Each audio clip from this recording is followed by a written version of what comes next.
There are systems running underneath daily life in Japan that most people never think about, and that's actually the point.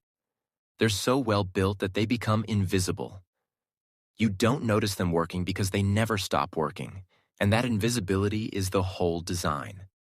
In this video, we're going through 13 of those systems, and by the end, you're going to stop seeing Japanese efficiency as some vague cultural personality trait and start seeing it for what it actually is. An engineering decision that shapes how millions of people behave every single day. Number 1, rail network coordination. On the busiest rail corridors in Japan, trains run every 3 minutes during peak hours, and they don't crash into each other, don't stack up at platforms, and don't run late by more than about a minute on average across millions of daily trips. That's not a cultural achievement, that's an engineering one. Most countries that tried to build high-speed rail ran it on shared tracks alongside slower regional and freight trains, which creates a constant negotiation between train types and speeds that introduces delays and safety buffers throughout the whole network. Japan looked at that model and rejected it entirely. Number 2, smart transit card integration. You can get off a Shinkansen in Tokyo, walk to a subway entrance, tap a card, transfer twice across 2 completely separate private rail operators, buy a coffee from a vending machine on the platform, and pay for all of it with the same card without ever stopping to check a balance. Transit cards in most cities are built by one operator for one network, so the moment you cross into a different operator's zone, you're buying a separate ticket or loading a separate card. Japan's IC card system solves this by running a shared payment layer underneath competing operators. Number 3, public lost and found systems. Tokyo's lost and found returns somewhere around 1 million items a year, including cash. Not wallets with the cash removed. Wallets with the cash still inside, turned in by whoever found them. Number 4, convenience store logistics networks. There are roughly 55,000 convenience stores in Japan, and most of them get deliveries multiple times a day, every day, including holidays.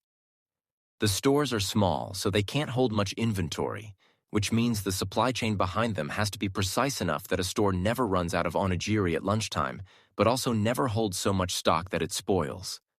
Number 5, precision waste collection systems. In Japan, you don't just put your rubbish out on collection day.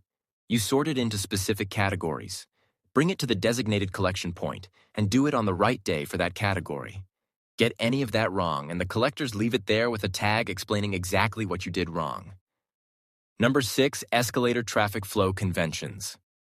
In Osaka, you stand on the right side of an escalator and leave the left open for people walking. In Tokyo, it flips. Almost everyone follows this without signs, without announcements, and without anyone enforcing it. The reason it's so stable isn't politeness. Japanese station escalators are narrow enough that standing 2 abreast barely works, so single-file behavior happens naturally just from the physical space. And when traffic is heavy, breaking the convention creates an immediate bottleneck that you feel in real time, which is a much faster feedback loop than social disapproval. Number 7, automated fare collection. Walk through a fare gate in a Japanese train station and it's already opening before your arm fully extends. The reader detects the card through your bag, calculates the fare, deducts it, and logs the transaction in under half a second. Hundreds of people pass through a single gate bank every minute without anyone breaking stride. The gate logic is predictive, so it starts opening the moment it detects your card, not after it confirms the read. It acts first and confirms second, which removes the wait entirely. Number 8, parcel delivery tracking systems. Japan's major parcel carriers let you pick not just the delivery date but a 2-hour window within that day, and you can change that window the morning of delivery from your phone. The driver's route recalculates in real time and the package still arrives when you said. The driver doesn't work from a fixed address list. They run a priority-weighted sequence that shifts throughout the day as recipients update their preferences. Number 9, public restroom maintenance programs. Outside the door of a restroom in a Japanese train station, there's a cleaning log showing the last time someone came in, what they checked, and who signed off on it.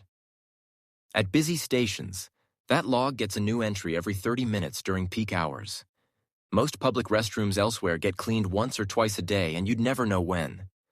That invisibility produces a reasonable assumption that the space is neglected, and when people assume a space is already dirty, they're less careful about keeping it clean themselves. Number 10. Neighborhood safety patrols. Japan has a network of small police boxes called kobans spread through cities at roughly every few blocks in dense areas. Each one staffed around the clock by officers who know the neighborhood personally and respond on foot to anything from a lost child to a noise complaint. Most cities deploy police reactively and concentrate them where crime already exists. The koban model distributes them evenly and keeps them visible before anything goes wrong. Number 11. Bicycle parking management. Automated underground bicycle parking works exactly like it sounds. You roll your bike up to a small kiosk at street level, tap your IC card, and a mechanical arm grips the front wheel and pulls the bike down into an underground carousel that stores it in a numbered slot. Getting it back takes about 13 seconds. In most dense cities, bikes pile up on sidewalks and block building entrances, and the more people cycle, the worse it gets until parking becomes a reason not to cycle at all. Japan had that problem in the 1970s and 1980s and responded by taking the storage underground entirely, which freed the surface and made cycling a practical daily option. Number 12. Disaster alert systems. Japan's earthquake early warning system can push an alert to every phone in an affected region before the destructive shaking arrives. Sometimes that window is only a few seconds, but a few seconds is enough to stop a train or get under a desk. The system doesn't predict earthquakes. It detects them after they've already started, then exploits a physical property of seismic waves. The faster P waves hit first and carry less energy. The damaging S waves follow behind. Sensors across the country detect the P waves, calculate where the S waves are headed, and broadcast the alert before they arrive, all within about 2 seconds. Number 13. Station wayfinding systems. Shinjuku Station has over 200 exits spread across multiple levels and several city blocks, and most first-time visitors can find their exit without asking anyone. That's not because the station is simple. It's because every exit has a number that stays consistent across every sign, every map, and every rail operator inside the building. If someone tells you to use exit B14, every sign from every platform in that station points to the same B14. Color coding separates the different rail operators, and that color scheme runs the same way across the whole network, not just one station. Signs also appear at the exact moment you need them, at the fork, at the top of the stairs, right where you're already looking when you're uncertain.